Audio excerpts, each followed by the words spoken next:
noite. É um prazer hoje enorme a gente ter um caso aqui da nossa querida Crisinha. Para quem não conhece, a Cris foi nossa pós-graduanda, fez mestrado, doutorado com a gente. Ela é infectologista, mas é uma hepato-infecto. E ela trouxe a Gabriele, que é residente lá do Emílio Ribas, né, Gabriele? Dando lá isso. Uhum. E a gente vai ter para nos ajudar a discutir esse caso aí mais complexo, né, Crisinha? O doutor Guilherme Felga, que é professor da nossa disciplina e uma pessoa profundamente conhecedora aí das indicações de transplante hepático, que é uma coisa que vocês estavam em dúvida em relação a esse caso. Então, vamos lá, vamos ver o caso. Eu agradeço, né, em nome da equipe da enfermaria do CESU do Emílio Ribas, e a Luciana, a supervisora do andar, está presente, e toda a equipe. Obrigada pela oportunidade.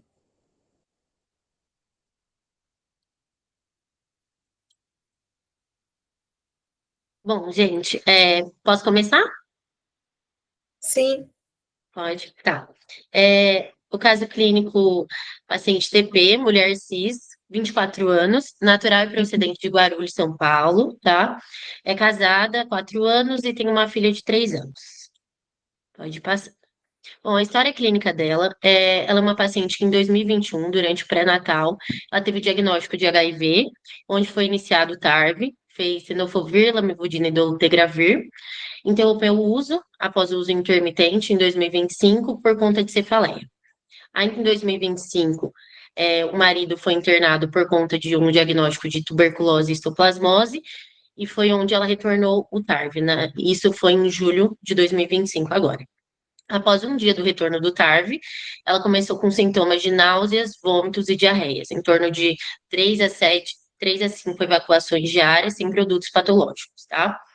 Mesmo após ela ter esses sintomas, ela continuou no uso de TARV e, após 2 semanas, ela evoluiu com icterícia, colúria, prurido e acolia fecal. Ela negava febre, negava perda ponderal, ela referia também associado uma tosse produtiva, um catarro esverdeado, e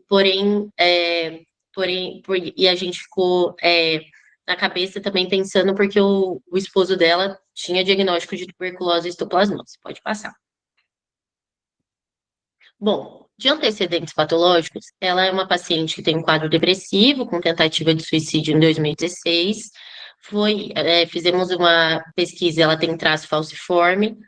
Ela teve um quadro de icterícia no final da gestação dela, em 2021, que foi quando ela descobriu o HIV, tá? Com a cesárea ocorrendo de urgência no dia 26 de 1 de 2021.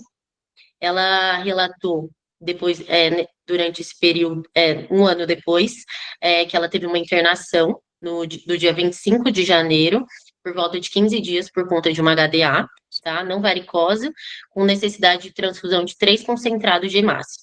Na endoscopia que ela fez nesse serviço em Guarulhos, ela tinha um quadro, na endoscopia foi visto gastrite e úlceras. Ela é uma paciente comunicante de TB por conta do esposo. De hábitos, ela negou o uso de drogas ilícitas e tabagismo. Ela relatou o uso de narguilé por 1 ano, em 2014, eventualmente, mas ela interrompeu o uso desde então. Ela relata que fez uso de cachaça em 2022, durante os finais de semana, uma garrafa de cerveja, porém destilados, eventualmente. Nada muito exacerbado. Ela falava que era só de final de semana. Nega alergias, nega uso de chás ou fármacos. Bom, no exame físico de admissão, que foi quando ela entrou com a gente, que foi no dia 22 de agosto, eu entrei na enfermaria no dia 1º de setembro, ela já estava 1 semana com a gente. Ela estava normotensa, levemente taquicárdica, uma saturação de 99, sem febre.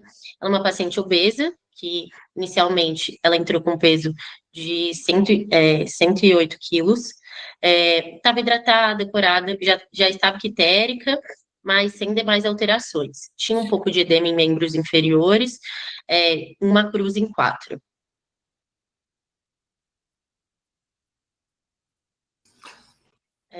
Eu vou pedir para o nosso querido Antônio começar avaliando essa historinha inicial. Bom, professor, boa noite. Bom, acho que até o momento que a gente tem uma mulher, né, de 24 anos, com uma história de uma icterícia, né, aparentemente um quadro de colestase, que ela tem icterícia, colúria, colia fecal, né. Chama a atenção de comorbidades do HIV, fazendo uso de, acho que é dolutegravir, lamivudina e tenofovir, né? Isso. Bom, então, na história, sem outras comorbidades, o traço falciforme não implica em nada nesse contexto. Tem esse quadro de icterícia no final da gestação, né? Que também acho que nada que nos chame muito atenção. Pelo menos até o momento, né? Mas é algo que a gente tem que levar em consideração aí, a depender de como vai evoluir o quadro. Mas acho que o que mais chama atenção é essa história da medicação, né? Então, alguém que já fazia uso de TARV, não teve nenhuma complicação, aí o marido aparece com quadro de tuberculose e histoplasmose, e ela depois volta com a TARV e abre aparentemente, não sei como estão os exames laboratoriais, mas não sei se é uma hepatite aguda colestática, enfim, que aparentemente ela tem icterícia, colúria, colia fecal, tem um quadro de colestase clínica, né? Acho que a primeira hipótese é a etiologia medicamentosa, acho que a gente precisaria rever esse contexto do que se os medicamentos poderiam causar algum comprometimento nesse sentido. Não são medicamentos com hepatotoxicidade intrínseca, mas não sei que componente idiosincrático poderia ter. Não parece ter nada infeccioso, assim, tem a história do marido com tuberculose, né? Então, é uma coisa que vai ter que ser avaliado, mas não seria uma apresentação tão esperada da tuberculose aí, né? Mas é alguma coisa que tem que ser levada em consideração também.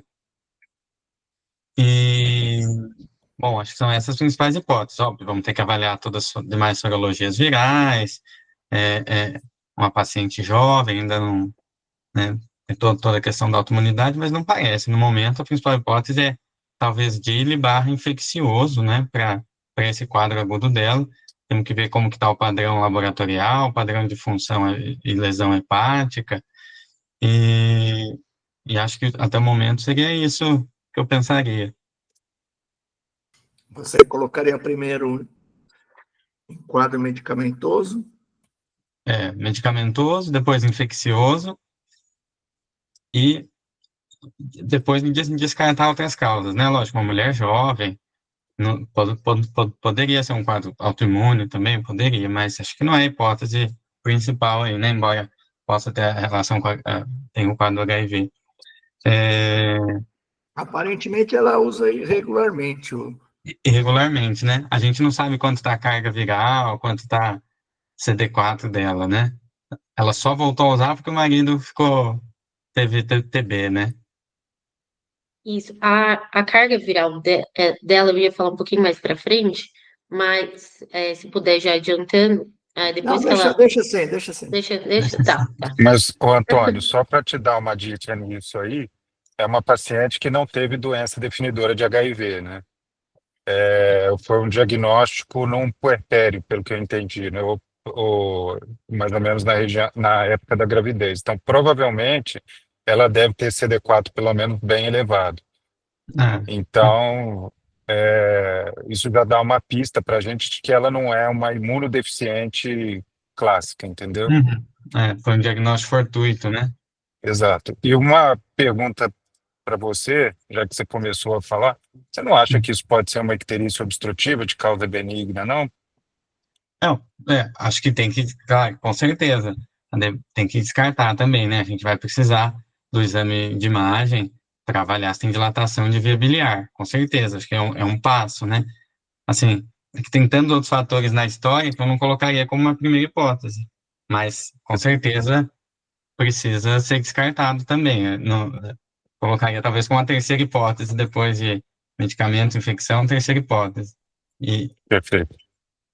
E aí os exames laboratoriais e um ultrassom, para começo de conversa, vão ajudar a gente a entender um pouco melhor o caminho, né? Perfeito. Alguém pensou alguma coisa a mais? Acrescentar o raciocínio do Antônio? Até esse momento, né? Imaginando que a gente não sabe ainda. Eu acho que essa icterícia que ela teve após a gestação, né, deixa a gente meio preocupado também, né?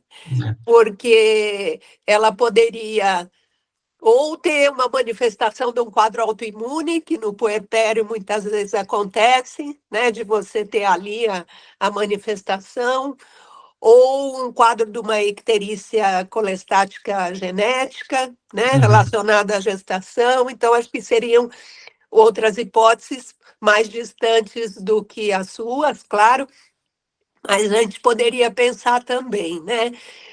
Para a icterícia obstrutiva e para o quadro infeccioso, ela tem uma questão assim que ela não teve dor em nenhum momento, né? Ela não refere, mas isso não exclui definitivamente. E ela não teve febre também em nenhum momento, né? Então, fica essas questões aí para a gente acompanhar. A anemia falciforme, você acha que não contribui em nada no diagnóstico, doutora Lúcia? Atrapalha, ajuda, faz pensar em mais alguma coisa? Eu acho que não, né? Porque ela tem um traço falciforme só, e ela não pareceu estar num quadro hemolítico, né? Uma paciente que não estava, pelo menos ao exame físico que a Gabriele comentou, ela não estava escorada, estava corada. Então, acho pouco provável que a anemia falciforme esteja contribuindo para esse quadro clínico dela. Não sei. E a gente sabe alguma coisa em relação ao tratamento do marido, se ele tratou direitinho? Então, pelo que a gente tinha visto, ele também tinha o tratamento irregular igualzinho ela. Ele também não seguia corretamente. Alguém mais ou vamos pedir para Gabriele continuar? Mas acho que ele perguntou, Gabriele, do tratamento da TB. Da TB, não, da tuberculose, que ele deu entrada, ele fez o tratamento regular. Depois que ele foi diagnosticado, foi para casa tratando regularmente. Assim que definiu o diagnóstico. Vamos lá? Bom, de exames laboratoriais, ela de 2021, a gente tem o anti-HIV reagente, HBsAg não reagente, VDRL também não reagente, exames para toxoplasmose também não reagente, tem rubéola, IgM, IgG reagente, IgM não reagente, de junho de 2021, foi na época da gestação dela. Temos de alterações um TGO de 415, que posteriormente em agosto ou em setembro de 2021, 3 meses depois, evoluiu para 60, um TGP de 580, que foi para 56, normalizando, fosfatase alcalina de 118, gama GT de 78, que foi para 21, hemoglobina de 11, posteriormente foi para 10 e manteve isso. Leuco sem alterações muito importantes e plaquetas dentro da normalidade. Esses exames laboratoriais são da época que ela estava gestante, tá, gente? Ela tem o anti-HCV não reagente também, o anti-HBs reagente. A carga viral dela, desculpa, quando ela foi diagnosticada, a carga viral dela veio como não detectável, tá?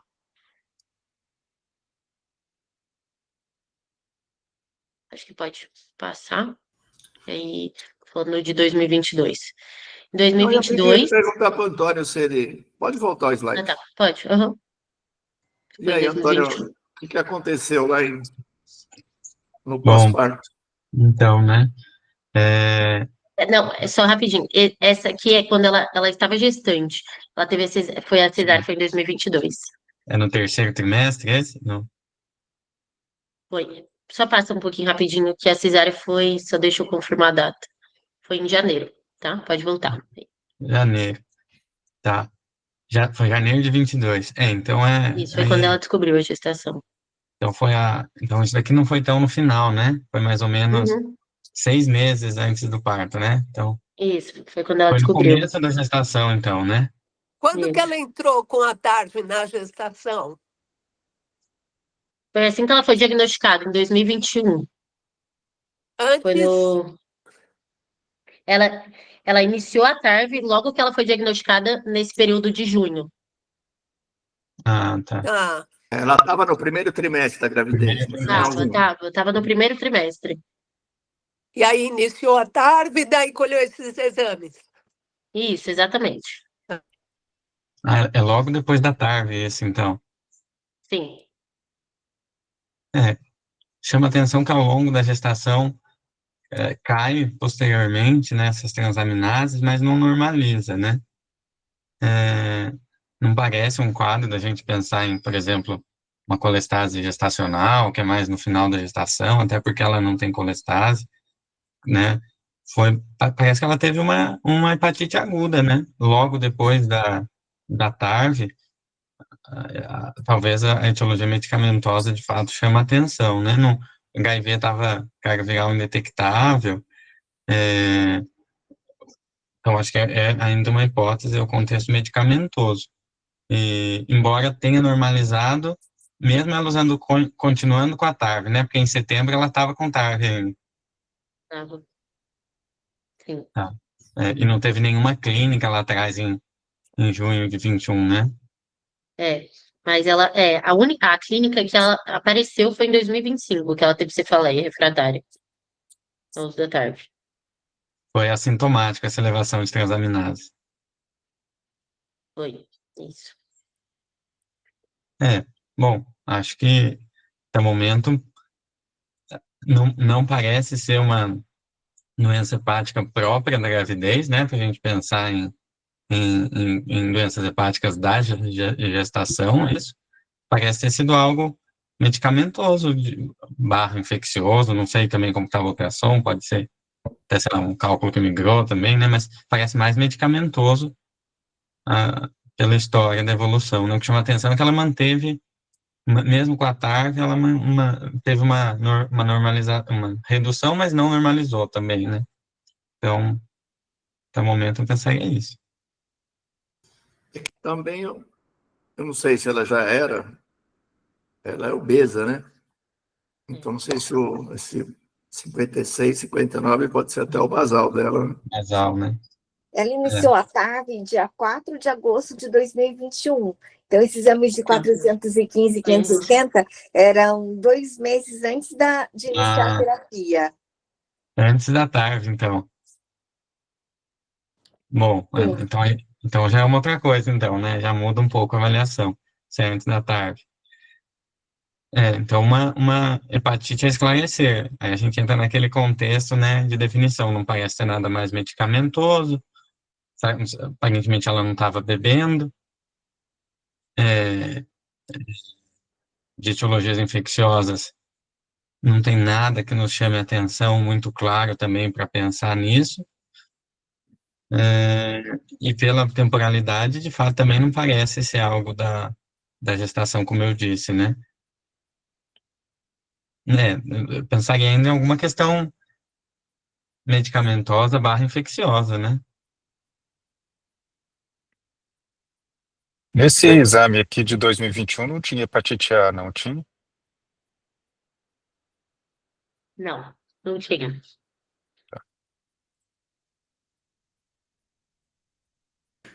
Como a Crisinha falou que os remédios para o HIV entraram 2 meses depois, eu não sei se Depois. eventualmente no primeiro trimestre foi um quadro assintomático, né, que ela deve ter feito no pré-natal, e por causa dessa cefaleia fez exames, descobriu enzima alta, descobriu que era HIV, E daí ela continuou, acho que iniciou o tratamento. Esse setembro aqui, praticamente tinha um mês já de antirretroviral. Que a gente, se fosse um outro contexto, eu ia pensar, será que ela, sei lá, um exemplo, né, tinha uma hepatite autoimune, daí no contexto da gestação ela controlou, né, e por isso que melhorou. Também acho que poderia ser uma avaliação, né, foi uma descoberta ao acaso, e teve esse controle depois durante a gestação, porque 10 de junho ela praticamente era o comecinho da gestação, não dava tempo de ter toda a questão da imunossupressão da gestação também, né, mas, bom, Ó, a o que evolução vai você quer de dizer. exame para continuar, Antônio? Agora já é os do quadro atual dela, né?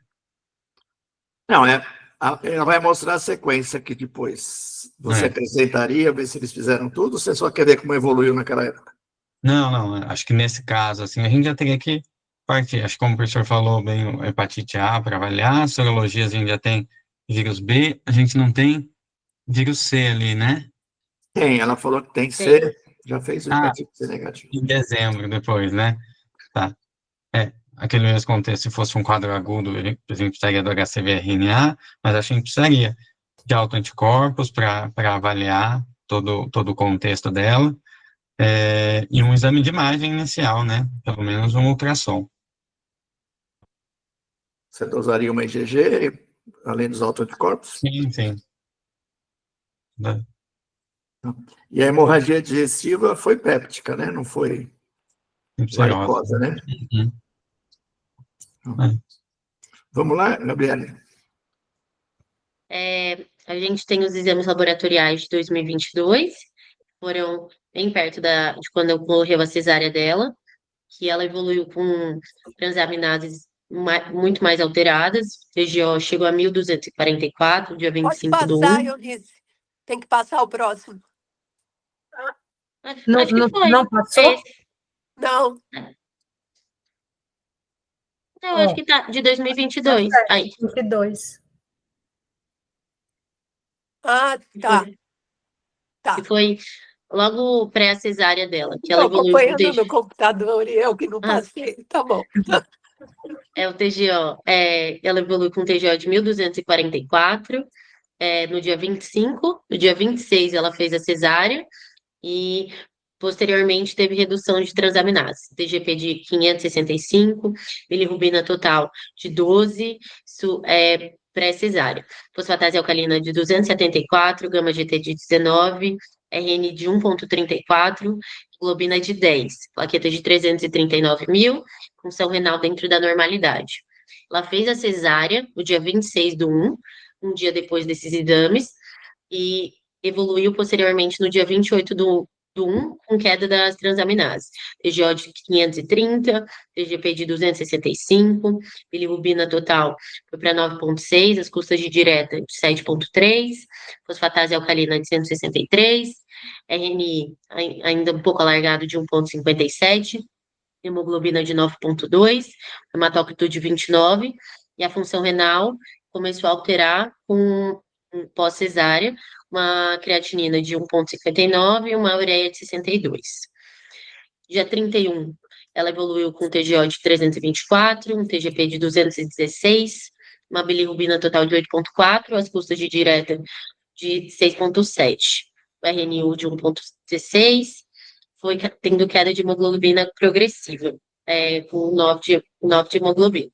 Não foi feita função renal nesse dia, e foi quando ela apresentou o episódio de HDA, que foi dia 1º de fevereiro, com necessidade de 3 concentrados de hemácia, tá? A hemoglobina, depois dos concentrados de hemácia, se manteve 9, o RNI de 1,63, bilirrubina total de 4,3, as custas de direta de 3,5, TGO e TGP em melhora de 276, TGP de 156. No dia 7, ela evoluiu com um TGO de 314, o TGP de 209, bilirrubina total de 4,3, as custas de direta de 3,32, e manteve a hemoglobina, depois da endoscopia, de 10, mantendo assim, o plaqueta de 409 mil, e a creatinina dentro da normalidade. A gente não tem exame de imagem da época de 2022. Essa parte a gente não tem, só por enquanto, é o que a gente tem de exames laboratoriais. E veio um citomegalovírus IgM, é isso? Isso, IgM positivo, que tá amarelado, isso.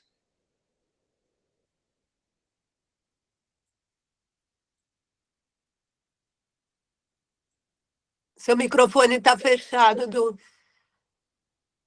Sorry. Nesse CMV é um CMV IgM positivo? Isso. Vamos perguntar para o doutor Guilherme Felga o que ele acha nesse ponto? Sobre o CMV, doutora Lúcia?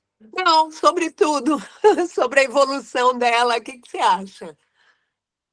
Quadro meio esquisito, né? Assim, a impressão que me deu vendo o evolutivo de exame dela aqui é que ela melhorou com a cesárea, né? Com a interrupção da gravidez. As enzimas ainda ficaram meio altas, mas a bilirrubina dela despencou, né? Saiu de 12 ali pré-cesárea para 4 e pouquinho depois, né?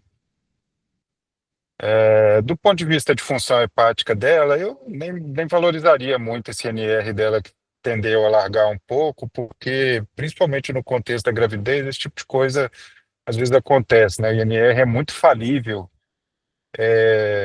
do ponto de vista de mensuração laboratorial, né? Tem uma série de interferentes ali, mas não sei dizer ainda para que lado que isso daqui está andando, sabe? Uma coisa que me ocorreu, vocês têm informação de como é que foi essa gestação dela? Se ela ficou hipertensa, se ela teve proteinúria, se teve DEG, alguma coisa?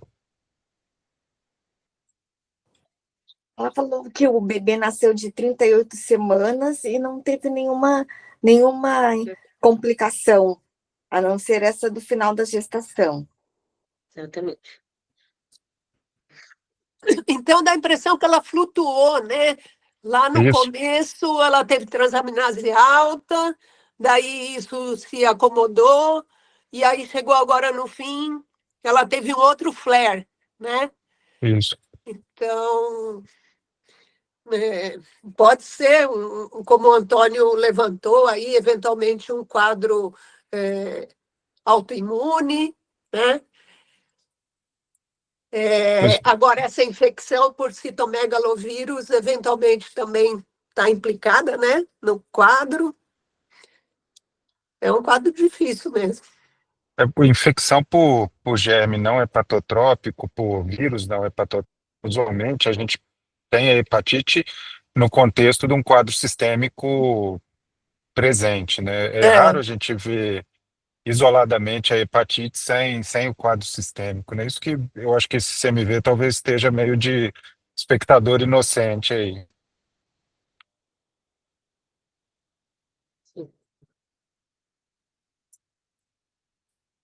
Ou eventualmente até um falso positivo, né? No contexto de uma diátese autoimune com autoanticorpo em alto título, né? IgG muito alta, aí vai que é um falso positivo, né?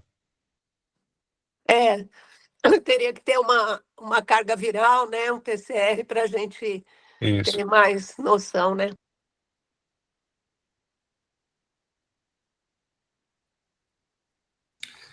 E, Gabriele, como acho que em dezembro, ela continuava com carga viral baixa, ela tem CD4 nesse período, teve alguma coisa Tem. mostrando que ela está. Uhum. Tem. Em Ela pode ter dezembro, tido uma recuperação imunológica, não sei. então, em dezembro de 2022, a gente tem a de novembro, que ela estava com carga viral indetectável e um CD4 de 517. Em dezembro de 21. Não, desculpa.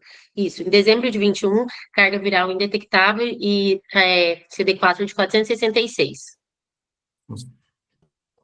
E a gente não tem esses dados quando ela iniciou o tratamento. Então, a gente tem de setembro, quando ela foi diagnosticada, e no protocolo eles colocam como carga viral não detectada. Eu e a Cris, a gente olhou. Foi isso, né, Cris? A gente Isso. tinha visto hoje. Isso, acho que eles não conseguiram coletar carga viral no Tá. pré-tratamento. Isso. Começou o tratamento da terapia dia 4 de agosto e a dosagem da carga viral registrada só tem do dia 8 de setembro, um mês depois do início da terapia antirretroviral, que já vem como não detectado. Tá, Talvez ela tenha exato. coletado no serviço e não tem no sistema. Só tem Mas só- uns 30 dias depois. então o tratamento dela foi baseado num anti-HIV só. Ela tinha um blote disso? Ou não? Possivelmente, eu acho que sim, porque daí tem do Hospital de Guarulhos, quando ela traz esses exames, tem só esses exames registrados, esse a gente conseguiu do Ciclone do Ministério. E do teste de HIV só tem a sorologia. Entendi. Então, esse HIV também, a gente precisa lembrar disso que eu comentei, né? Às vezes, pacientes que têm hepatite autoimune com título de autoanticorpo IgG muito alto, eles podem fazer um monte de falsos positivos para anticorpos, né? Então, às vezes a gente estava comprando gato por lebre desde o início, né? Só ficar atento com essa possibilidade, né?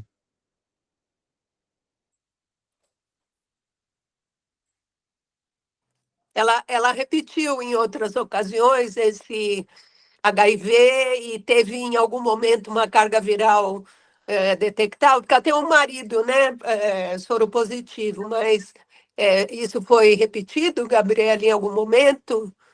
Sim, ela tem as cargas virais progressivas de 2021, em agosto de 2022, novembro de 2022, maio de 23, Mas é, sempre sempre indetectável? indetectável, e aí ela começa a ter uma carga viral detectável em outubro de 2024, Tá. uma carga viral de 234, e em agosto de 2025, que foi quando a gente estava reiniciando o tratamento dela, ela tinha uma carga viral de 8.240. Ela Tá. tem uma carga viral detectável De dia agosto, 24 de 21. agosto de 11.502 cópias. Que ela Também, teve né? vários abandonos e tem essa carga detectável de agosto de 2022. Eu acho que foi colhido Tá. junto os exames. E aí, E o motivo ela suspendeu, né? Não teve por conta própria. foi abandono de tratamento. Foi por conta própria mesmo. Ela tem um histórico de depressão, a mãe dela é dependente química, então ela sempre é dependente de crack, então ela sempre ficava com esses problemas familiares de histórico de abandono.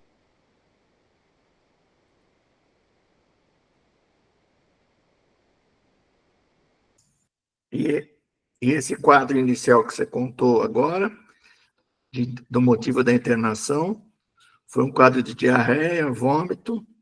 No dia seguinte ficou ictérica, colúria e alcoolia. Isso, exatamente. Tá. E esse até, que nós estamos vendo até agora foi o acompanhamento pós-parto, em uso de um Isso, período de retroviral. E a isso, partir da metade do ano passado, ela começou a não tomar direito e já foi se percebendo uma carga viral subindo. isso, exato. E concomitante com isso foi o diagnóstico da TB do marido, né? Isso, que aí foi o motivo dela querer voltar a fazer o uso do TARV. Ele também é dependente químico, tem um histórico dele. Não, marido não. Então, nós não temos exames, né? Agora você vai mostrar os exames da entrada. Isso. Eu acho que dá para. Tem isolado de 2023, mas eu acho que a gente pode. Acho que é mais importante o da entrada dela de 2025, agora, de agosto. Acho que é importante mostrar o de 23, Gabriele, para a gente ver que ela não normalizou. Ah, tá. Desde Ah, lá tá. Uhum. de 21, quando tudo isso aconteceu, né? Uhum. Ela chega em agosto de 23 ainda com transaminase bem alta, né? Isso. Sim, justo. Ela nunca normalizou, ela não normalizou mais depois da gestação. E aí ela deu entrada no nosso serviço com quadro de acolia, prurido e colúria, com um TGO de 1.625, com um TGP de 637, bilirrubina total de 16, as custas de direta de 13, fosfatase alcalina de 246, gama GT de 52, uma plaqueta de 93 mil, leuco dentro da normalidade, hemoglobina de 12, função renal também dentro da normalidade. No dia 22 do Espera um 8, pouquinho agora, Gabriela. Vamos nessa reentrada, Antônio, uhum, que você, Ô, professor, sabendo que ela teve aquele quadro, não normalizou a enzima, do Bituin aí teve um 250, né, de OIP, sim. Bom, acho que então só agora o voltou cenário. a... então, Uhum. uma informação importante que foi ela teve reinício do TARV recentemente, junto com essa elevação de transaminases, tá? Por Uhum. conta da história de internação do marido. O Bom, que ficou mas mais relevante para você, Antônio, nesse primeiro laboratório de reinternação? sim, eu acho que muda um pouco o cenário agora, né? Porque é um paciente que está, assim, então, pelo menos há 3 anos com transaminases elevadas, vamos assim dizer, né? Então, que é 2022 manteve alterado, a gente tem um isolado em 2023, então provavelmente devia estar alterado, 24 também, e 25 também. Então, aparentemente é um quadro, uma lesão hepática, vamos pôr aí que está há 4 anos.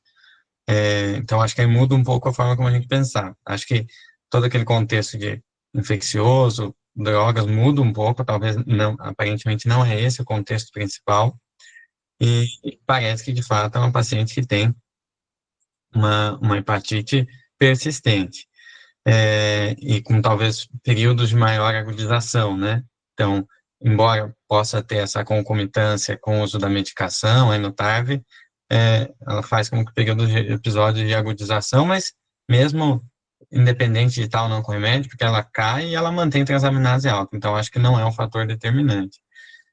E chama atenção essa plaquetopenia, né, dela. Nos exames, ela vem com elevação de RNI, então 2,81, 3,22, 4, uma albumina baixa, né, 2,6, 1,7, e uma plaquetopenia. Então, acho que isso chama um pouco a atenção. Então, acho que, sabe aquela paciente que a gente não sabe, em 2023 a gente tinha plaqueta dela, não? Eu não lembro nesse exame anterior. Olha aqui. Tinha, Normal, né? 263 mil. 263 mil. Bom, então acho que esses dois quadros, né? Então, será que é uma paciente agora que tem uma doença de base, talvez, por exemplo, uma hepatite autoimune, e fez um período de agudização mais pelo medicamento, mas tem uma hepatite autoimune e progrediu doença? É estranho também essa progressão tão rápida, né? Mas acho que a gente precisa descartar esse quadro. Chama atenção essa aparente piora de função, né? Uma albumina de 2, um RNI alargado, muito provavelmente por conta do quadro agudo dela também. E essa plaquetopenia com esse RNI, a gente não tem TTPA dela, né? É só o RNI mesmo. Não tenho aqui. Porque a plaqueta cai ao longo do tempo e a RNI alarga, né? Então, talvez a gente poderia pensar em um quadro mais de meteorologia vascular e mesmo de circulação e um comprometimento hematológico por um estado inflamatório, que também levaria uma RNI a largar, a plaqueta a cair, mais um quadro de consumo também, que é uma queda muito rápida de plaqueta, né? Então, fala mais a favor de um quadro de consumo, talvez. Mas, assim, acho que ela tem a TB recente do marido, né? E ela vai ter que ser investigada para isso também.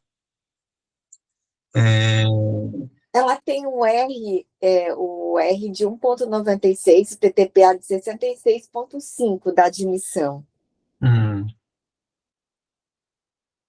Certo. Antônio, tem alguma coisa nessa listinha do dia 22/8 que você meio que crava o diagnóstico? grava o diagnóstico? A relação albumina-globulina, você diz?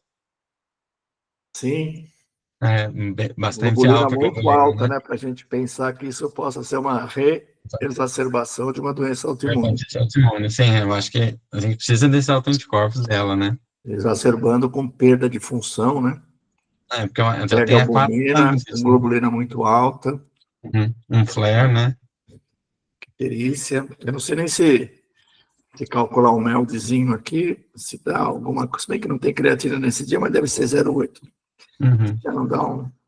Além de ter numa fase aguda, isso seria um receio popular acriotão crônico mesmo, né? Que a gente sabe que ela está vendo uma doença crônica e dá mais acerbada. Então não seria uma apresentação aguda Uhum. de uma autoimune, né? Seria uma exacerbação aguda, talvez o diagnóstico.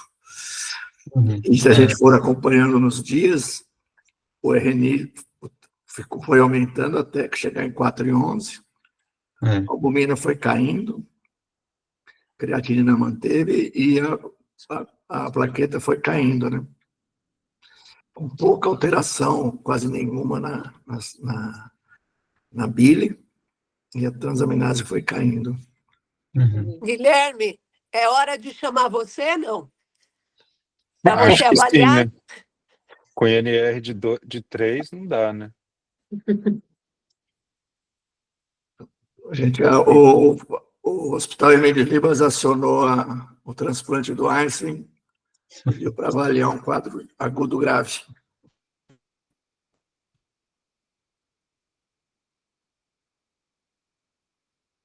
Mas o que vocês acham, pessoal? Vocês acham que, assim, só para a gente fomentar a discussão, é uma paciente que está evoluindo com o quê? O que você diria, Antônio? Antônio, Gabriele, qual que é a impressão de vocês? Vocês Ou acham ela que isso é tem, compatível com uma hepatite autoimune de evolução mais acelerada? ela tem uma hepatite aguda grave, né? Então tem o RNI alargado, tem piora de função, então tem uma hepatite aguda grave. E em alguém que aparentemente já tem uma doença hepática de base há 4 anos. Então, parece de fato uma exacerbação de algo que ela já tem. Talvez o que fez com que exacerbasse a própria evolução da doença, ou foi alguma questão medicamentosa sobreposta, não sei, mas acho que ela, talvez esse contexto parece ser de fato algo que ela já vem tendo, né? Eu acho que eu acho que pensando em relação à medicação, acho que nem não tem mais tanta concomitância com isso, porque ela teve o período em que ela cessou o uso da medicação e mesmo assim evoluiu com o aumento de transaminases. Acho que a gente pode descartar essa parte, pensando nisso. Mas quando ela começou o TARV de novo, ela pode também ter feito uma reconstituição imunológica aí, né, que ela estava. E daí ajudou mais a ser eventualmente um gatilho de alguma coisa que ela tinha, né? Sim, já. Acho que a gente precisa dos autoanticorpos de IgG e, e em breve uma biópsia, né? Aqui, ó, só para dar um pouco mais de contexto, o doutor Eduardo falou do MELD.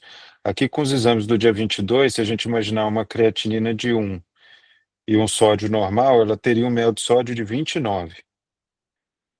Então, assim, é um MELD sódio bem alto, né? Um paciente com risco de mortalidade não desprezível, né? E se a gente imaginar que o INR dela foi alargando aqui para os dias subsequentes, aqui do dia 31, provavelmente o MELD dela está na faixa de uns 34.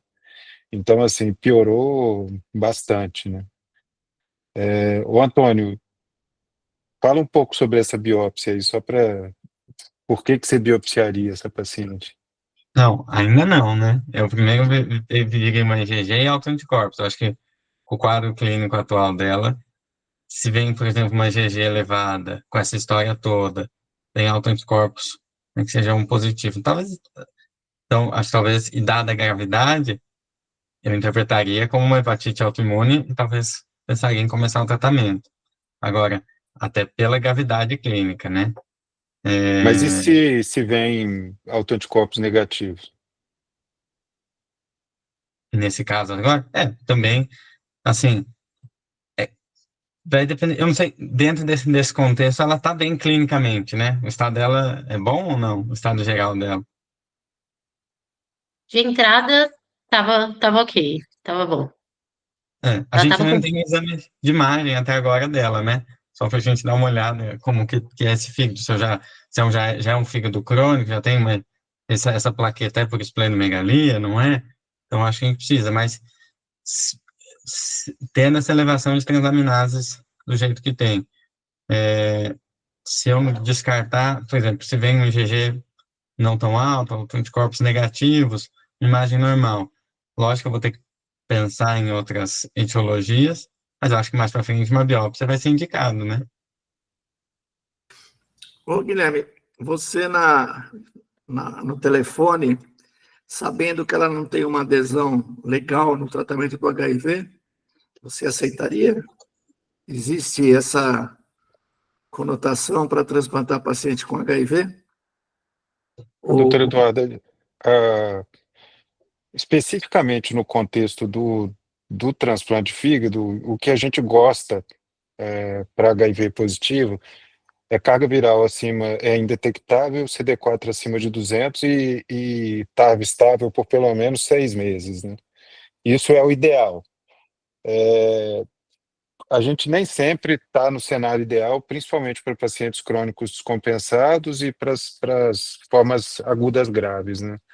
Aí é muito de individualização do caso, né? Assim, pacientes mais jovens, com bom suporte social razoável, a gente sempre opta por dar o benefício da dúvida para o paciente, né? Porque, muito embora a pessoa não esteja aderente neste momento, pode ser que diante de um cenário mais ominoso, ela se torne aderente, né? Então a gente acaba optando pelo benefício da dúvida. Essa paciente, com a idade dela, eu acho muito difícil recusar transplante, né? Eu preferiria oferecer transplante para ela e ficar bem em cima da aderência, fazer acompanhamento com equipe multi, psicólogo, assistente social, eventualmente contar com a equipe do PSF para fazer visita domiciliar para ela e ver se ela está aderente ao tratamento, tomando as medicações, mas assim, eu acho muito difícil recusar para uma paciente dessa idade, né, e com essa gravidade. Porque aqui, basicamente, o que nós vamos fazer é uma decisão de vida ou morte para ela, né? Assim, uma menina com mel de 34, ela tem uma chance de mortalidade da ordem de uns 30% em 30 dias, né? Então, se a gente decidir não transplantá-la, a gente está meio que dando vacinando ela para um caminho meio sem retorno. Então, eu, a princípio, seria bem coração mole, sabe? Bem permissivo com transplante para ela. Uma coisa que eu acho que nesse caso vale a pena a gente ponderar, que o Antônio começou a falar aí sobre biópsia e tudo, é quando a gente deve biopsiar esses pacientes graves, né? Se é que vale a pena biopsiar, né? Porque o que a gente precisa ponderar nesse tipo de caso é se a biópsia vai trazer algum tipo de mudança de conduta para a gente, né? Porque você imagina uma paciente com essa gravidade, né? Albumina de menos de 2, INR de 4, a gente imunossuprimir ela, a gente precisa ter muita certeza de que há um benefício razoável com a imunossupressão para essa paciente, né? Então, biopsiar ou não passa pela decisão de se você vai tratar ou não. A rigor, a gente evita biópsias nessa situação, porque, assim, imagina, biopsiar uma paciente com 4 de NR. Só daria para fazer biópsia transjugular, né, com alguma segurança. Então, se a gente tem essa dúvida, a gente acaba optando por tratar. E aí é uma avaliação que vai considerar o estadio da doença, se tem encefalopatia ou não, se tem ascite ou não. Porque havendo, por exemplo, ascite ou encefalopatia, para mim o caminho dela é transplantar independente de biópsia, né? Eu, pessoalmente, para essa paciente, eu acho que se for para fazer uma biópsia, é uma biópsia excisional do fígado, né? É tirar o fígado inteiro, dar para o patologista e colocar um outro fígado novo no lugar. Então, é uma biópsia um pouquinho mais radical, né? Ô, professor, uma dúvida nesse caso, porque é uma paciente, duas coisas, na verdade. Ela ainda não tem uma insuficiência hepática aguda, né? Por definição, no quadro clínico dela. Sim. Então, eu acho que é uma paciente que deve estar num centro transplantador, mas eu ainda não pensaria em transplante para ela nesse dado agora, nesse momento, no dia 31, por exemplo. Essa paciente, Antônio, ela tem o que o doutor Eduardo falou, né? Uma insuficiência hepática crônica agudizada. Ela tem um quadro que está se arrastando há pelo menos 4 anos aí, então não é um quadro agudo, por definição, né? Nem de apresentação aguda, né? Nem um quadro crônico de apresentação aguda. O que a gente vem vendo para essa paciente é uma perda progressiva de função que se acentuou nesse último ano, né? Ela nunca teve exames normais, como a doutora Lúcia falou, então a gente está vendo o fígado dessa paciente ser frito a conta-gota, né? E agora chegou num ponto que está com exaustão funcional do parênquima e a gente, infelizmente, não conseguiu frear a evolução da doença dela, né? Mas, a gente já pode dizer de toda, assim, a gente imagina que tem cronicidade pela evolução, né? Mas Sim, na dúvida é a que ponto a gente ainda tem certeza de que ponto tá o fígado dela aí, né? Porque a gente sabe que tá uma agressão aí há 4 anos, então provavelmente ela já deve ser crônica, de fato. sim. Mas até em sendo crônica, de fato, eu ainda não tenho certeza, por exemplo, se ela for crônica, uma CLF, do que desencadeou esse quadro agudo dela, né? Se ela é uma hepatite autoimune mesmo, né? Então foi uma agudização da doença, fez então uma CLF sobreposta. Então, daí, nesse caso, ela, estando dentro desse contexto, dependente de como vier, eu poderia, por exemplo, se eu ver, uma paciente crônica, pela evolução pode ser uma hepatite autoimune, agora agudizou, eu vou tentar antes um corticoide, a depender É, de como vier os exames. isso é uma coisa que a gente muitas vezes fica nessa dúvida, né? Não é errado tratar pacientes graves com meldes altos, longe disso. O errado é insistir no tratamento quando você tem evidências claras de que o tratamento não está surtindo efeito, né? Então, antigamente o Albert Ayala da Clínica Maio colocava um corte de 15 para você imunossuprimir os pacientes, né, de 15 de MELD, mas isso vem mudando ao longo do tempo. O que a gente sabe hoje é que, idealmente, quando você decide imunossuprimir o paciente, você precisa reavaliar esse paciente em até 7 dias, ou no máximo 14 dias. Se ele não tiver melhorado bilirrubina e NR, você está diante de uma falha terapêutica, né? Um paciente que não vai resgatar com corticoterapia com imunossupressão. Então, você pode prosseguir com transplante nessas situações, né?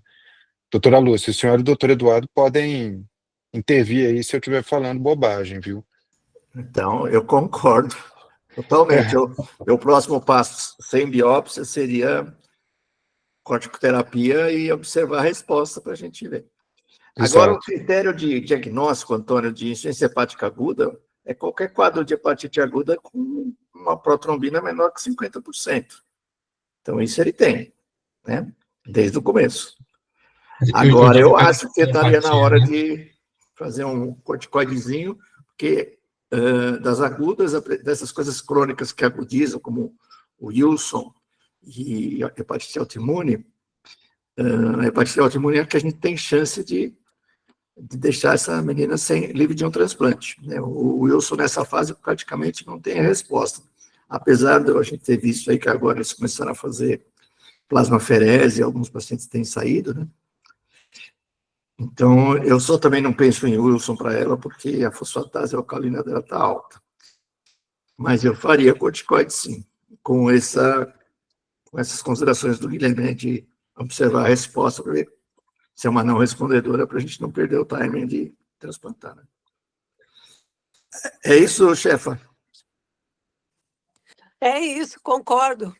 Concordo com o que vocês colocaram, né? Acho que o Antônio quis dizer é que ela não estava com insuficiência hepática aguda, né? Hepatite fulminante. Ela estava neurologicamente estável, não é isso? Mas ninguém tem dúvida que isso aqui é uma hepatite aguda grave em cima de alguém que está arrastando uma hepatopatia aí faz 4 anos e que ela exacerba em alguns momentos, que a gente não sabe se é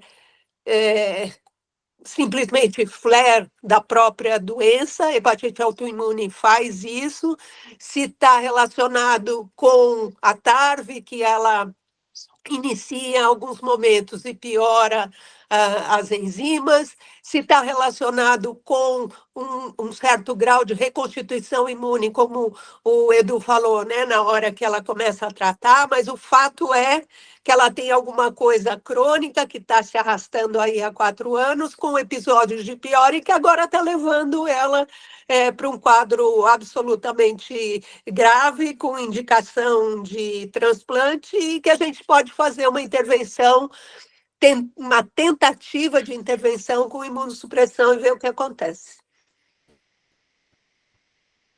Só uma dica para vocês, assim, esse tipo de paciente é o paciente que você precisa ter debaixo do seu nariz, viu, Antônio? Porque a decisão pela imunossupressão nesse caso é uma decisão que precisa ser, sobretudo, compartilhada com a equipe transplantadora, com a paciente, e você precisa ver esse caso diuturnamente, né? Porque a chance dela, da noite para o dia, começar a fazer encefalopatia e sair de um quadro crônico agudizado para um quadro mais grave é muito alta. Então, esse tipo de paciente, a não ser que seja uma situação absolutamente excepcional, você precisa ter ela debaixo da tua asa, viu? Não é aquela que você vai dar corticoide, volta semana que vem no ambulatório, tá?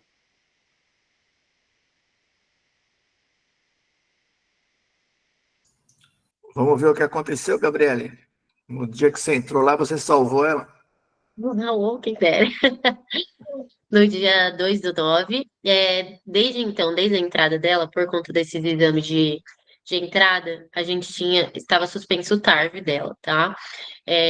Foi retornado o TARV, sem o TGO, sem o TGP, no dia 2/9, e no dia 2/9, a gente tinha bilirrubina total, gama-GT, e o RNI e relação albumina-globulina. Bilirrubina total estava de 15, gama-GT de 65, RNI de 3,65, albumina de 2,2 e globulina de 6. Evoluiu nos dias posteriores com TGO de 136, um TGP de 141, a bilirrubina total de 14, a viscose direta de 11, fosfatase alcalina de 218, o RNI se mantendo de 3,35, albumina em queda, e a hemoglobina de 10. Nos dias posteriores, ela veio evoluindo, a gente decidiu optar por entrar com furosemida, a espironolactona e a vitamina K, a espiro e a furo por conta do edema dela, progressivo, pelo estado de hipervolemia, e também começaram-se a pensar numa biópsia hepática para ela, tá bom? Foi por isso que foi introduzido a vitamina K. O cirurgião solicitou que a gente entrasse com a vitamina K para ele realizar a biópsia. O TGO manteve de 115, o TGP de 102, fosfatase alcalina de 182, RNI de 3,09, albumina de 2, hemoglobina de 8,1, e as plaquetas caíram um pouquinho para 53 mil. Foi iniciado também, pensando depois da biópsia hepática, que ainda a gente vai ver, doxiciclina, do dia 21 até por 21 dias no dia 8/9, tá? Porque se eu falar agora da biópsia, eu acho que vai pular algumas partes, né? Isso? Ou já pode... Segue a tua apresentação, Tá sem bom, problema. tá, beleza. Bom, TGO veio, e TGO e TGP, as transaminases ficaram estáveis, bilirrubina total foi subindo progressivamente, de 16 foi para 18 e 23, E mesmo nesse período a gente nesse período a gente optou por entrar com a albumina por conta do estado de hipervolemia dela. Foi começado a aventar por conta de alguns exames laboratoriais que a gente fez de marcadores, a entrar com a prednisona no dia 16/9, tá? Mas aí eu vou explicar mais para frente um pouquinho o porquê da introdução da prednisona. Pode seguir. Bom, o TGP se manteve estável na faixa de 100 a 125 os dias posteriores, bilirrubina total em ascensão Só um progressiva. minutinho, Gabriele. Quando que Claro, entrou a claro. prednisona para ela? Foi no dia 16. Ó, volta rapidinho, Eunice, só deixa eu confirmar. Foi no dia 16. 16 Entrou de com 100 mil. setembro. Isso. E essa dose, vocês fizeram o cálculo de 1 miligrama por quilo. Isso, exatamente. Tá. Tá? Eu tenho o peso certinho dela. Peraí. Aqui, porque a gente estava pesando ela todos os dias. No dia 16, ela estava com peso de 108 quilos, tá? Tá. Isso. Bom, bilirrubina total em ascensão, fosfatase alcalina também, de 280, foi para 306, 312. Isso ela já estava sob uso de corticoide, tá? Aí mantendo a dose de 100 miligramas por dia. LNI de 3,5, foi para 3,9, para 4 e 3,8, sempre se mantendo nessa média. A nova albumina dela do dia 29 estava de 2,3, depois do uso da albumina que a gente tinha feito. Plaqueta teve aumento progressivo, de 95 mil foi para 111 mil, e a função renal dela começou a piorar um pouquinho, que começou a ficar tocada com uma creatinina de 1,4, um ureia de 73. Depois da Aí albumina. aqui ela estava com furosemida, não foi? Ela estava com 300 miligramas de furosemida e 80 miligramas de furosemida dia e 300 miligramas de Spiro dia. Ela fazia 40 miligramas de manhã de furo e 40 miligramas à noite. Spiro ela fazia 200 miligramas de manhã e 100 à noite. Então, ela ficou 13 dias com corticoide e não teve modificação nenhuma, né, nas aminotransferases. Isso. E aí, o que vocês fizeram com esse exame de ontem? Oi? O que vocês fizeram com esse exame de ontem? Ligaram Então, para um centro transplantador? só atualizando, a gente tem a do dia 29 e hoje tenho de cabeça só. Cris, você chegou a pegar hoje o exame laboratorial dela, mas ela estava com a hemoglobina dela caiu para 6,5, tá? Estava de 7,6, foi para 6,5. A bilirrubina total que me lembre hoje estava de 24, tá? Mas TGO e TGP também nessa faixa, de 125 a 103. Tem alteração clínica de hoje, né? Isso. E assim, há 3 dias atrás, progressivamente, ela começou a relatar uma alteração de ciclo sono-vigília, tá, pra gente. Falava que ela dormia durante o dia e à noite ficava acordada por conta do diurético. Ela falava que ia muito ao banheiro. Só que hoje ela começou a apresentar flapping, a psicóloga foi conversar com ela, estava apresentando psicose, ela começou com sinais de encefalopatia hoje. Ontem ela já estava mais sonolenta.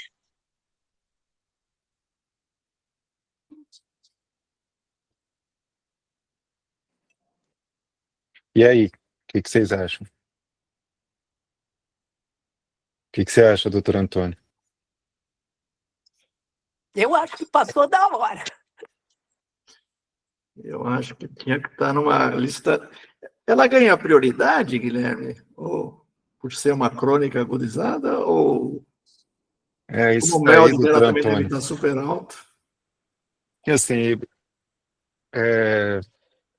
esse é o tipo do caso, a gente tem lá pela portaria, isso é uma zona meio cinzenta que a portaria deixa para pacientes com doenças crônicas que podem eventualmente ter apresentação aguda, né? Budd-Chiari, vírus B, hepatite autoimune e Wilson, né?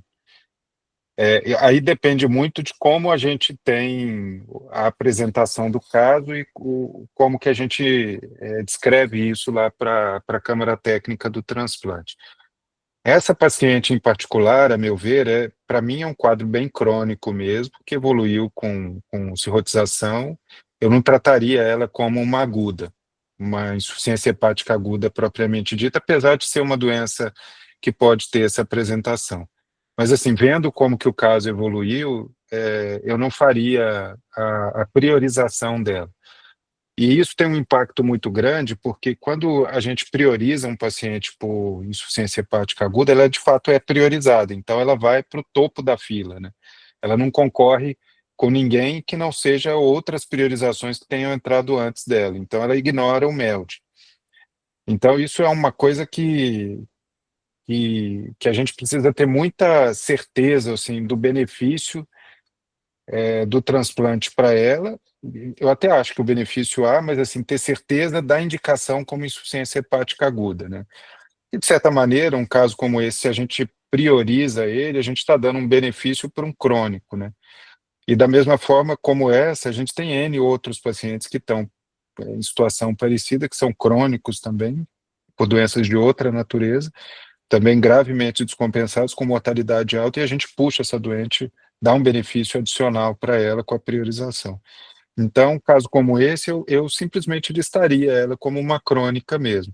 Ela vai ter um MELD bem alto, né? Com 20 de bilirrubina, ela tem um MELD ali de 20, 3,8 de NR, ela deve estar com praticamente 40 de MELD, né?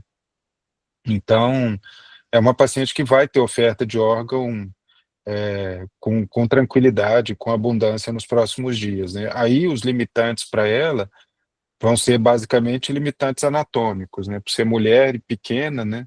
A gente tem que ter uma noção de tamanho de cavidade, porque a escolha de enxerto para ela é que vai ser um pouco mais difícil por características dela, né? É por isso que o MELD 3.0 precisa entrar em funcionamento logo, né? Com essa portaria nova que foi divulgada essa semana, né, no dia 27, a gente vai ter o MELD 3.0, que aí a gente vai conseguir dar um benefício para as mulheres, né? Equalizar um pouco isso, né? Só um detalhe, eu mandei no grupo para vocês aí, essa decisão de, de falar quando que hepatite autoimune passou do ponto, tem um score que foi da Eleonora De Martin, há uns anos atrás, que ajuda a gente a parametrizar isso um pouco, que é esse Surfasa. Tem outros scores para avaliar a hepatite autoimune de apresentação grave, mas esse aqui é um dos que eu acho que é mais bem feito. Então, isso dá um pouco mais de objetivação para a gente, né? Visivelmente, assim, uma paciente que não está respondendo a tratamento, né? Nós estamos com 14 dias, né? E ela nem mexeu o INR praticamente, né? Então, um caso que precisa ir para transplante mesmo.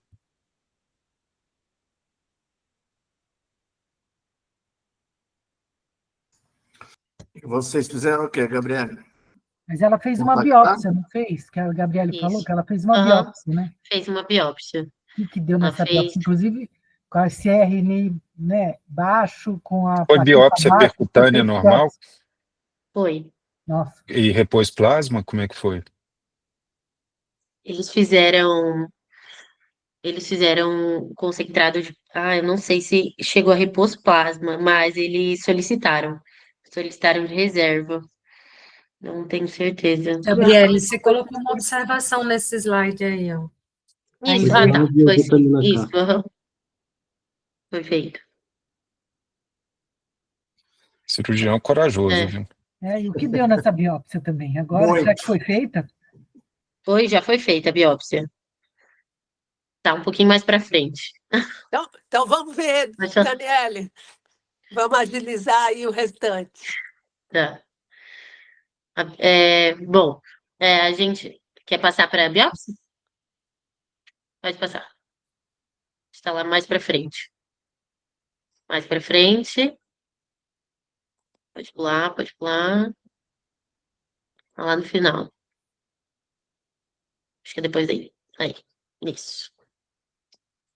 Bom, de marcadores etiológicos veio uma presença de colestase intracanalicular discreta Bom, eles pesquisaram citomegalo, herpes vírus, todos negativos, e a conclusão foi uma hepatopatia crônica com área de extinção parenquimatosa, expansão fibrosa portal com septos, proliferação ductular, uma inflamação crônica portal moderada, onde discreta atividade de interface e foco de proliferação vascular incaracterística. Pesquisa de Bayer e fungos negativas também. E quantos espaços porta tinha? Deixa eu olhar aqui. Acho que 8.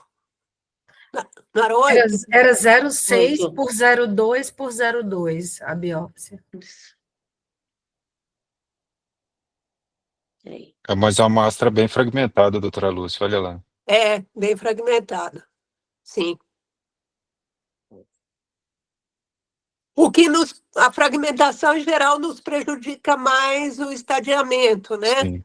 Mas aqui acho que não tem dúvida, né, que ela era uma crônica, né?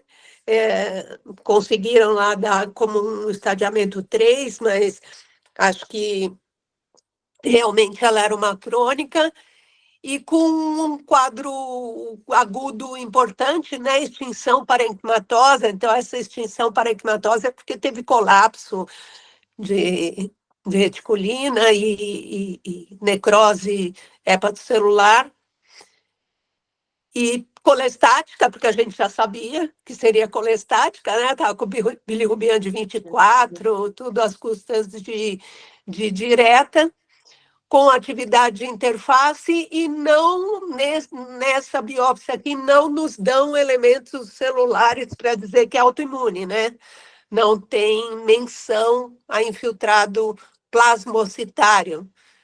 Mas eu acho que é o que nos sobra aí no contexto do quadro como um todo, né? Imaginar que era mesmo uma hepatite autoimune. Não está com cara de ser um quadro infeccioso, crônico, né? Então, eu acho que é isso. Ela tinha um IgG bem alterado, de 5.500. É, E os Mas agora que você fala, mas isso. Não, é que eu ia falar, estava um pouquinho para trás. Mas o IgG de os uns 5 está um pouquinho para anticorpos trás, eu acho. Pode voltar. Acho que tá aqui. Isso.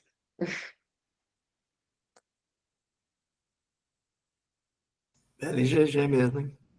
Uhum. Bela IgG. E autoanticorpos negativos, né? eu Todos acho que ela tinha um negativos. antinúcleo lá de 1 para 80, não tinha lá atrás? Ou eu que delirei? Eu acho que eu que delirei mesmo. Eu acho que não tem. Eu não vi também.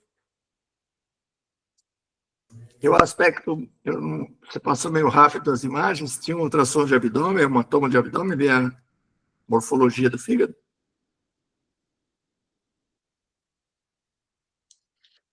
Na entrada dela veio fígado de dimensões normais e contornos oscilados e irregulares, com coeficiente de atenuação de fusamentos heterogêneos, sinais de edema periportal.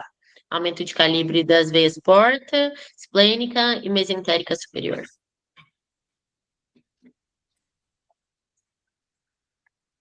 Não tinha dilatação de vias biliares entre extrahepáticas, também não. Esses casos, assim, com essa imagem aí, reforçam um pouco aquilo que eu falei da biópsia, né? Que dificilmente a biópsia traz grandes mudanças de conduta para esse tipo de paciente, né? Você vê uma paciente já verdade. com achados meio inquestionáveis de doença crônica, né? Então, a biópsia precisa ser feita com muita ponderação se você tem condição de tratar ou não, né? A paciente estava muito grave, com Exato. coagulação muito ruim para fazer uma biópsia percutânea, por mais que o cirurgião seja hábil, acho que se fosse fazer, faria uma transjugular, né? Esse cobre sérico, cobre urinário e celuloplasmina não valorizável, não. O que vocês acham, doutor Eduardo? Então, quando tem muita colestase, pode subir o cobre, né? A seroplasmina está um pouco abaixo, eu não sei se daria para calcular o cobre livre aqui, mas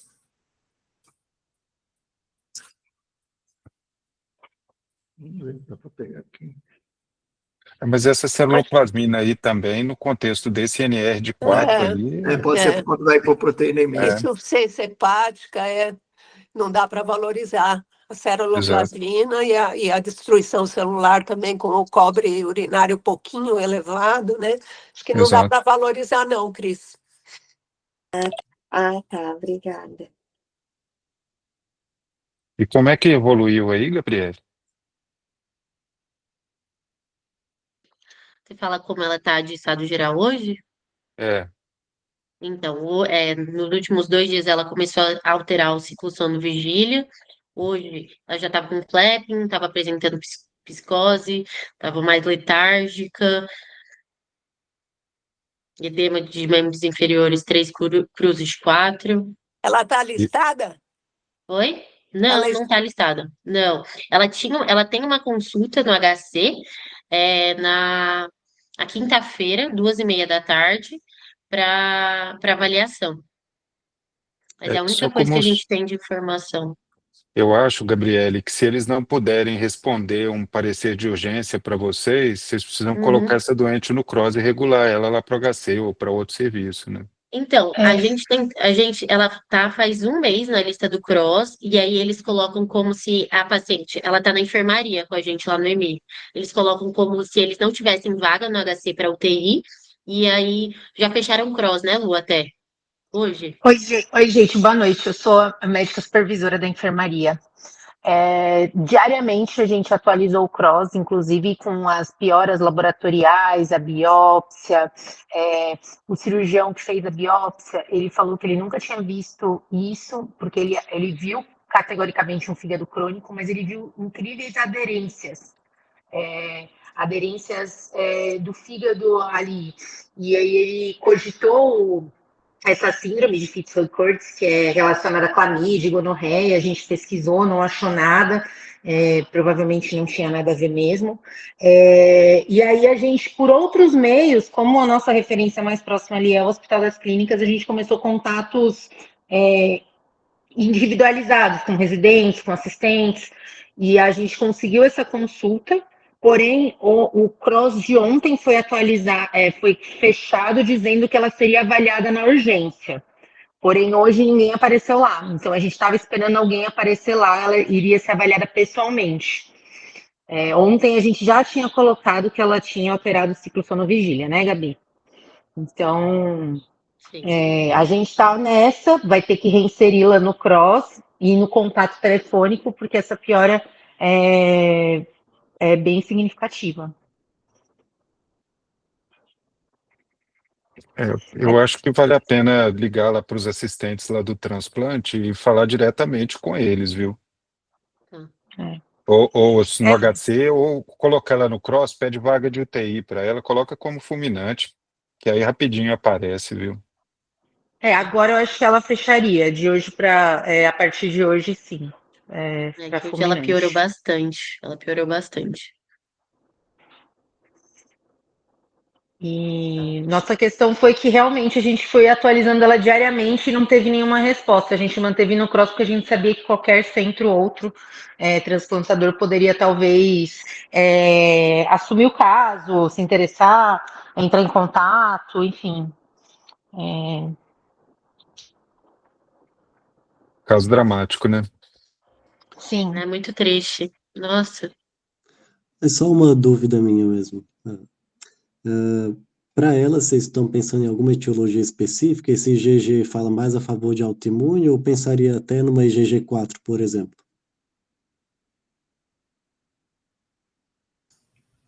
Desculpa, eu acho que pelo Não. IgG nesses níveis, autoimune. Autoimune. O Josias também é médico da enfermaria.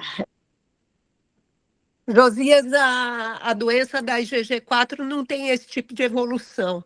Então, essa IgG nesses níveis e esse tipo de evolução que ela teve, aí acho que não tem muita dúvida, a despeito dela ter autoanticorpos negativos, né?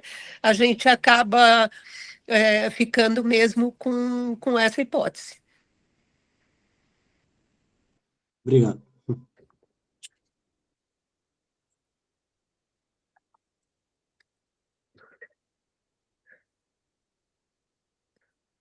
Acabou minha bateria. Alguém quer fazer algum outro comentário, fazer uma pergunta? Eu acho que é um caso, sempre que tem, é a impressão que eu tenho, que a gente tem que sempre que estar no hospital geral, ter uma paciente dessas, ter sempre um contato direto com o HC, falando com responsáveis pelo transplante mesmo, porque se não agitar rápido, acho que às vezes a gente perde o paciente por Isso. uma... Eu tenho uma dúvida. Seria correto a manutenção do corticoide, nesse caso, para ela? Eu vou dar minha opinião, eu acho que não. Porque Não. a partir de agora, a partir do momento que ela não respondeu, a doença não respondeu, agora você está acrescentando problemas. Ela pode desenvolver infecção, ela pode ter um desfecho do transplante pior por conta desse corticoide, né? Então, não sei se Edu concorda, Guilherme, mas eu acho que Assino agora não embaixo. ajuda mais. Tá, perfeito. Assino embaixo.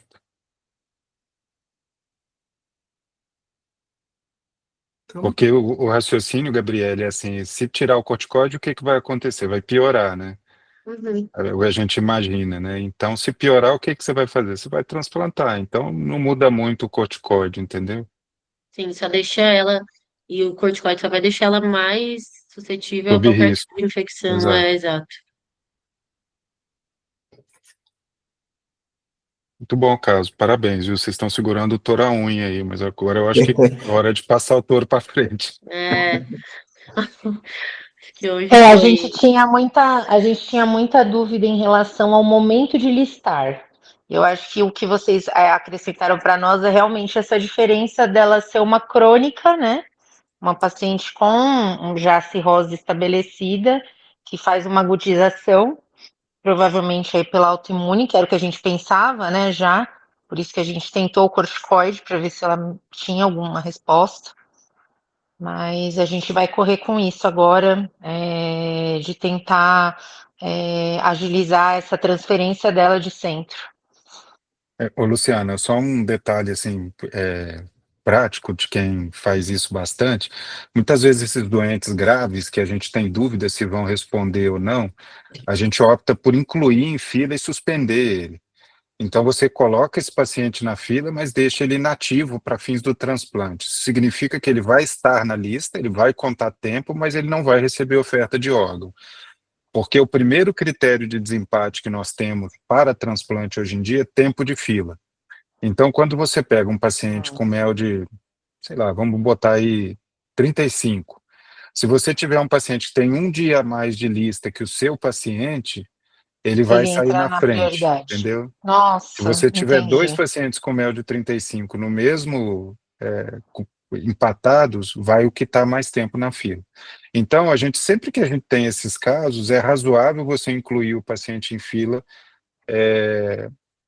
de antemão, trata e observa, porque na melhor das hipóteses, né, se o paciente melhorar, você vai remover ele de lista, né, você não vai ter nenhum prejuízo para ele.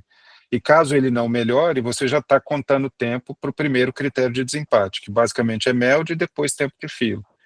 Então, isso do momento da listagem, uma coisa é a listagem, outra coisa é o transplante, é deixar o doente ativo. A listagem é logo que você constata uma indicação de transplante, mesmo que uma indicação potencial. Nessa situação, que a gente já vinha vendo uma doente com uma doença claramente crônica, com INR largando, eu já teria incluído ela em fila até há mais tempo, o que não impediria de ir tratando e, eventualmente, se ela melhorasse, a gente removê-la da lista, entendeu?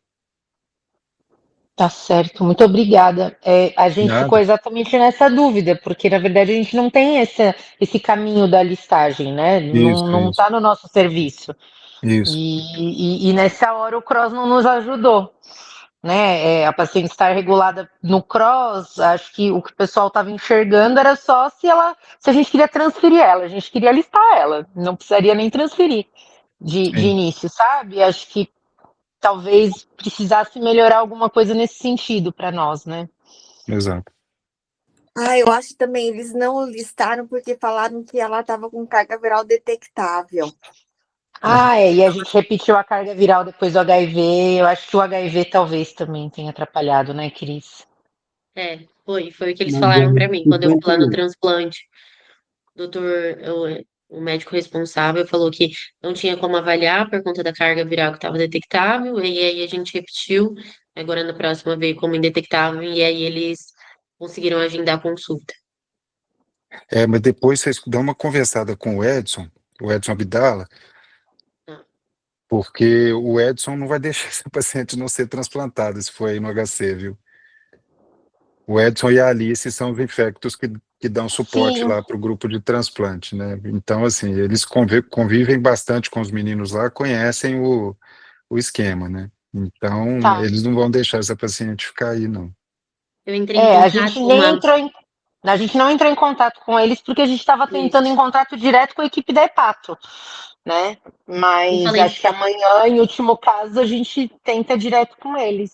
Eu já sugeriria até hoje, viu? eu entrei em contato com a doutora Marciana, ela é do transplante lá. Mas eu só falei com a equipe do transplante, não falei com o infectologista. Eles até falaram dos critérios que você tinha comentado, doutor, da carga viral, tudo, mas foi a única coisa que ele tinha me passado. E aí, mas assim, ela estava estável, né? Não estava com sinais de Exato, encefalopatia como ela estava hoje. exato. É um paciente muito jovem, né? A gente não pode deixar. Muito. É melhor correr o risco, né? Não, e era isso que a gente via na enfermaria o mês inteiro, entendeu? Que a gente ficou apavorado, porque a gente via ela evoluindo mal, e essa última semana a gente começou a ver que ela estava mais letárgica, sonolenta, e a gente tava de mãos atadas, entendeu? É por isso, gente, que eu falo bastante isso quando eu vou com os residentes, né? É muito importante os médicos que estão no dia a dia do cuidado com o paciente hepatopata grave, eles terem um bom vínculo com equipes transplantadoras, né? Porque a gente precisa muito da mão da equipe transplantadora, né? Por mais que a gente não vá usar isso todos os dias, o transplante tem que ser uma coisa de acesso relativamente fácil para a gente, né? Então, nós todos precisamos lembrar dessa ferramenta e ter um acesso fácil para o colega que trabalha com transplante, né? Sempre, sempre, sempre. Nem que seja para você ligar e falar, ó, tô com um caso assim, o que você acha? Porque tem um monte de macetes e melindres de cuidado e da legislação, que são coisas que mudam a toda hora. Eu acabei de comentar que essa semana saiu uma portaria nova, né? Vai sair a portaria nova, ela toma efeito daqui a 180 dias, mas até lá pode ser que tenha emendas da portaria, correções, enfim. Então são coisas que a gente que está no dia a dia tem uma vivência um pouco maior. Então, para todo mundo que cuida de doente com hepatopatia grave avançada, tem que ter um alô, uma ponte com um transplante bem, bem firme.